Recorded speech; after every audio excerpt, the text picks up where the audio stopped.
Hello friends, welcome to GS education. My name is Geeta. आज हम discuss करेंगे class 6 की एनसीईआरटी की बुक हिस्ट्री में चैप्टर सेकंड। ठीक है, इससे पहले हमारा चैप्टर 1 ऑलरेडी कंप्लीट हो चुका है। मेरे कहने का मतलब है, अगर आपको जो है वीडियोस नहीं मिल रही हैं तो चैनल पर जब जाएंगे प्लेलिस्ट वाला जो ऑप्शन है उसे ओपन करिएगा, और जब ओपन करेंगे तो उसमें आप देखेंगे कि एनसीईआरटी ज्योग्राफी के नाम से और एनसीईआरटी हिस्ट्री के नाम से अलग अलग प्लेलिस्ट बनी हुई है। और दोनों ही चैप्टर जो है, मतलब दोनों ही बुक के जो है मैंने कुछ चैप्टर्स करवाए हुए हैं। तो आप वहाँ पे जाइए और वहाँ पे वीडियोस देखिए और अपने नोट्स जो है प्रिपेयर करना शुरू कर दीजिए। जो इसका जो पीडीएफ है वो मैं टेलीग्राम पे शेयर कर दूँगी, और टेलीग्राम का जो लिंक है डिस्क्रिप्शन बॉक्स में मैं दे दूँगी। एक बात मेरी ध्यान से सुनिएगा और उसे समझने की कोशिश कीजिएगा। जो हमारा अभी हम जो पढ़ रहे हैं वो हमारा टारगेट है सीटेट, और हम सबको पता है कि जो सीटेट है वो पूरा जो है क्या बेस्ड है हमारा, वो जो है पूरा एनसीईआरटी बेस्ड आता है। तो यहाँ पे जो है मैं हिस्ट्री में पूरा, आपने देखा होगा पूरा हैंड रिटन, आपको अगर वीडियो पहले देखी होगी तो पूरा हैंड रिटन नोट्स हैं। तो जितने भी एनसीईआरटी में टू दी पॉइंट्स में जो चीज़ें जो एग्ज़ाम के ओरिएंटेड है, मतलब एग्ज़ाम से रिलेटेड जो कुछ पूछा जा सकता है, वो सब मैंने जो है इसमें मेंशन किया है। मतलब पूरे आपको अगर ये आप पढ़ लेते हैं तो आपको अलग से एनसीईआरटी की बुक जो है उठा के पढ़ने की ज़रूरत नहीं पड़ेगी, ये मैं दावा कर सकती हूँ। तो चीज़ें अच्छे से कीजिएगा, क्योंकि आपका जो है मेन फोकस जो है अभी सीटेट है, हम सीटेट के लिए पढ़ रहे हैं। जब मैं टॉपिक वाइज पढ़ाऊंगी, जब DSSB के लिए जिनका टीजीटी सोशल साइंस है, तब वहाँ पर जो है हम उसको जो है टॉपिक वाइज भी कवर करेंगे। तो अभी जो है हमारा मेन फोकस क्या है, सीटेट, तो उसी के हिसाब से जो एनसीईआरटी में चीज़ें हैं उनको बताया गया है। तो होप सो आपको चीज़ें ये क्लियर हो गई होंगी जो मैंने बताया। तो जो सेकेंड चैप्टर है वो है हमारा आरंभिक मानव की खोज। अब इसको समझिएगा। आरंभिक मानव की खोज की अगर हम बात करें तो हमने फर्स्ट चैप्टर में देखा कि जो पहले के लोग थे, जो मतलब शिकारी, खाद्य संग्राहक जिन्हें बोला जाता था, जिन्हें हम आखेटक भी बोलते हैं। क्या बोलते हैं? आखेटक। तो ये लोग जो हैं ये क्या करते थे, ये जंगलों में रहते थे। जंगलों के जो फल फूल होता था उनका संग्रह करते थे, शिकारियों का शिकार करते थे, और इन्हीं के नाम से जो है इनका नाम पड़ा था। तो आरंभिक मानव के बारे में जो है थोड़ा सा जान लीजिए, फिर इसके बाद में हमारा जो मेन टॉपिक है पाषाण काल, उसके बारे में पढ़ेंगे। बहुत कुछ है उसमें पढ़ने के लिए, लेकिन हम एनसीईआरटी को मेन टारगेट कर रहे हैं। ठीक है, तो आज से 20 लाख साल पहले जो लोग रहते थे उन्हें क्या कहा जाता था? शिकारी, खाद्य संग्राहक। कारण क्या था? क्योंकि ये लोग पूरा डिपेंडेंट किस पर थे? ये लोग जो है शिकार करने पर, जो जंगल थे, जंगल में जो फल फूल होता था उन्हीं को जो है ये खाकर जीवित रहते थे। ठीक है, अब बात करते हैं कि ये नाम जो है उनको क्यों दिया गया। तो ये नाम जो है उनका भोजन का इंतज़ाम करने के आधार पर दिया गया। ठीक है, भोजन का इंतज़ाम करने के, अद्वैत,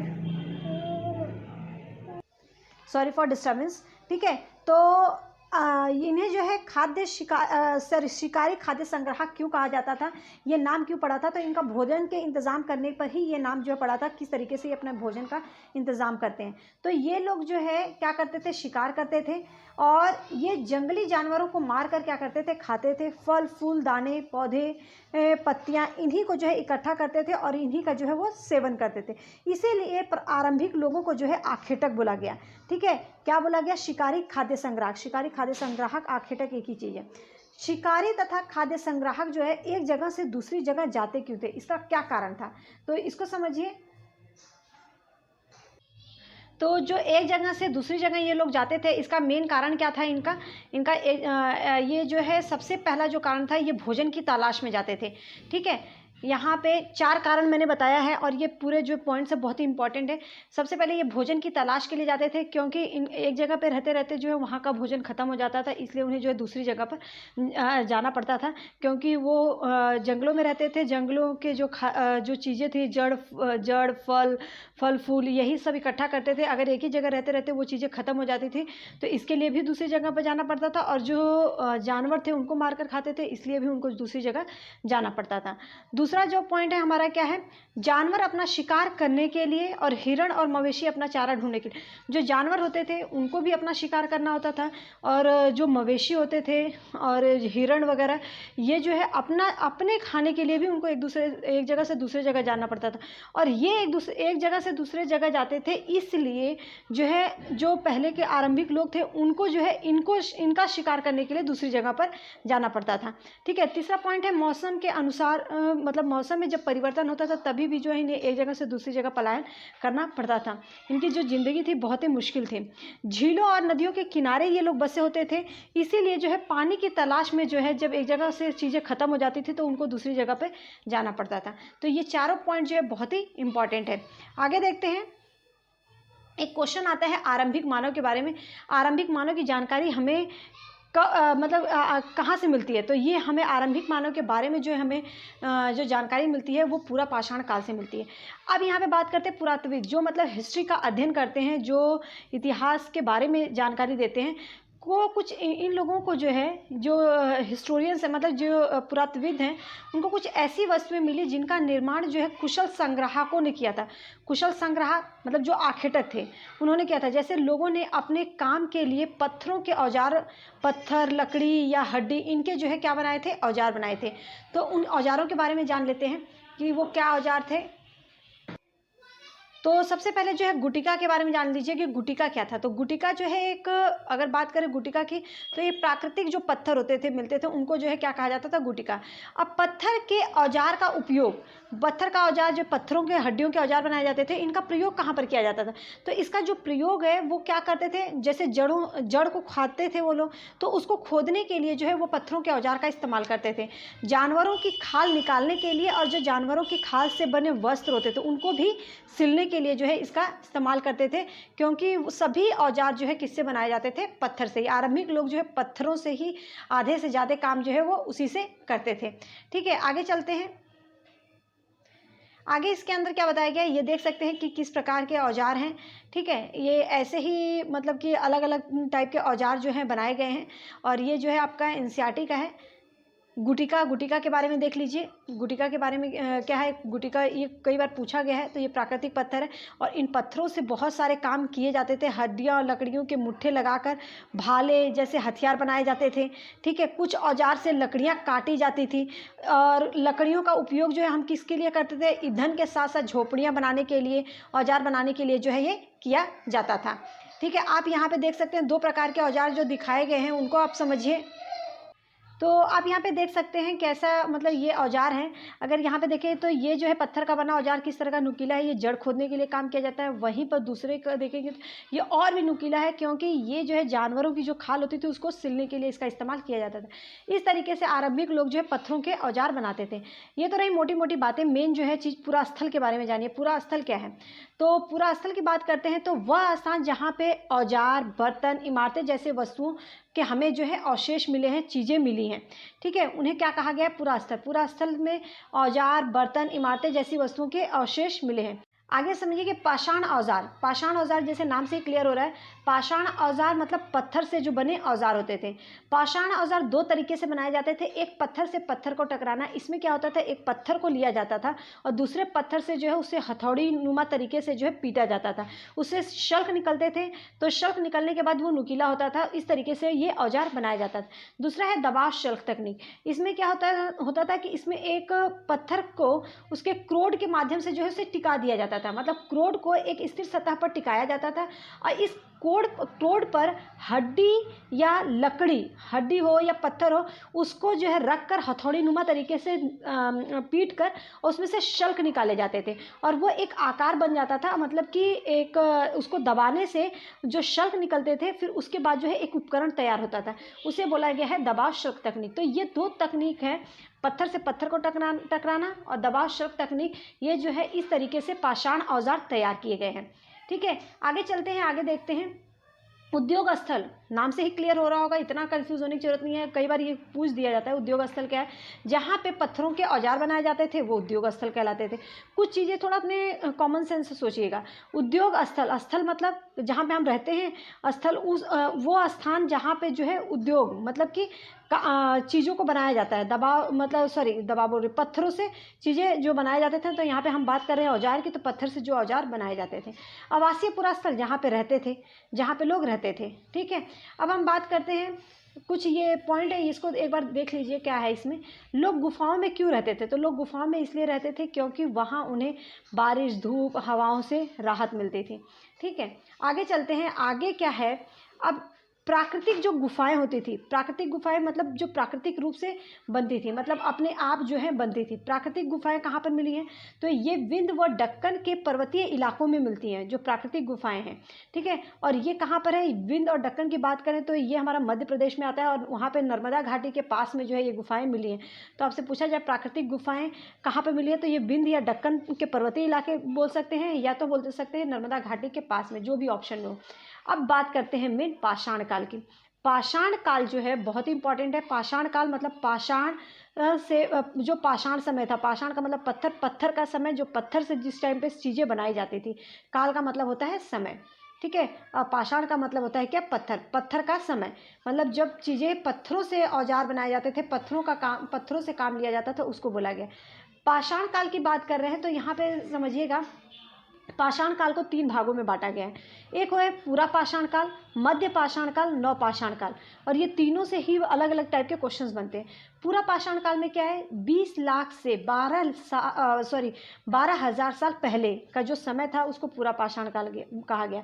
मध्य पाषाण काल मतलब मेसोलिथिक जो एज था वो 12,000 साल पहले से 10,000 पहले तक, और नव पाषाण काल की जो है ये जो है 10,000 पहले के समय को बोला गया है। तो ये समय भी पता होना चाहिए, और तीनों के ही अलग अलग चैप्टर हैं। अभी हम पढ़ेंगे पूरा पाषाण काल के बारे में, ठीक है। अब पूरा पाषाण के काल के वो भी 3 भागों में डिवाइड किया गया है, तो इसको समझिएगा। जो पूरा पाषाण काल है, निम्न पूरा पाषाण काल, मध्य पूरा पाषाण काल, उच्च पूरा पाषाण काल। तो निम्न पूरा पाषाण काल 20 लाख से 2 लाख BC का, मतलब बिफोर क्राइस्ट, और ये समय नहीं पूछा जाता है लेकिन फिर भी आप लोगों को पता होना चाहिए। मध्य पूरा पाषाण काल का समय जो था 2 लाख से 40,000 जो है पूर्व का समय। उच्च पूरा पाषाण काल का 40,000 से 10,000 पूर्व पाषाण काल, ठीक है। तो ये जो है आप लोगों को चीज़ें क्लियर हो गई होंगी, मैं इतना उम्मीद करती हूँ कि पूरा पाषाण काल के 3 भागों में कौन कौन से बांटा गया है और पाषाण काल के कौन से 3 भाग हैं। लेकिन उसका समय आपको जरूर याद होना चाहिए कि पाषाण काल का जो तीनों समय है, टाइम पीरियड है, वो आपको ये जो है ये पता होना चाहिए। तो इसको याद रखिएगा, ठीक है। ये इंपॉर्टेंट है। इन तीनों के बारे में हम ब्रीफ में पढ़ेंगे क्योंकि इसके अलग अलग चैप्टर हैं। अभी इसमें हम जो है इन शॉर्ट में हमारा शायद दे रखा है सिर्फ पूरा पाषाण के काल के बारे में। तो पूरा पाषाण काल जो है इसमें पत्थरों के औजारों का इसमें बहुत महत्व था, ठीक है। जो पूरा पाषाण काल था इसमें पत्थरों से औजार बनाए जाते थे, तो इसमें जो है पत्थरों से बने जो है औजारों का बहुत ही महत्व बताया गया है। और ये मिले कहाँ पर हैं? तो ये भीमबेटका से शैलाश्रय के उदाहरण मिलते हैं, मतलब भीमबेटका से जो है कुछ चीज़ें मिली हैं। अगर बात करें तो इनको जो है आखेटक और संग्राहक भी कहते थे। जो भीमबेटका है ये भी मध्य प्रदेश के क्षेत्र में पड़ता है। तो भीमबेटका से जो है शैलाश्रय मिले हैं और इनको ही आखेटक व संग्राहक भी कहते हैं।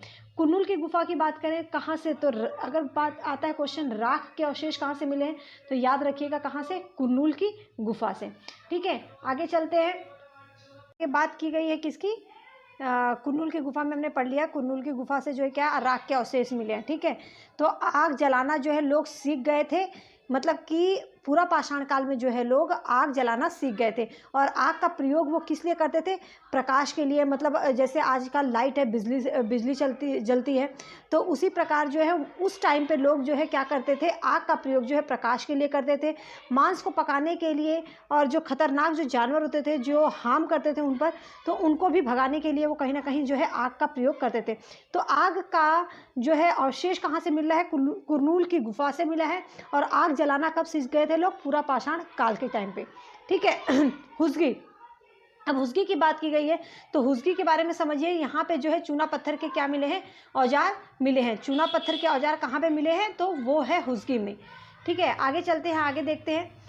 रहने के लिए 2 स्थानों की बात की गई है। तो जो 2 स्थान हैं जो रहने के लिए बताया गया है वो है एक आवासीय उद्योग स्थल, वो स्थल जहाँ पे लोग जो है उद्योग बनाते भी थे, मतलब कि औजार बनाते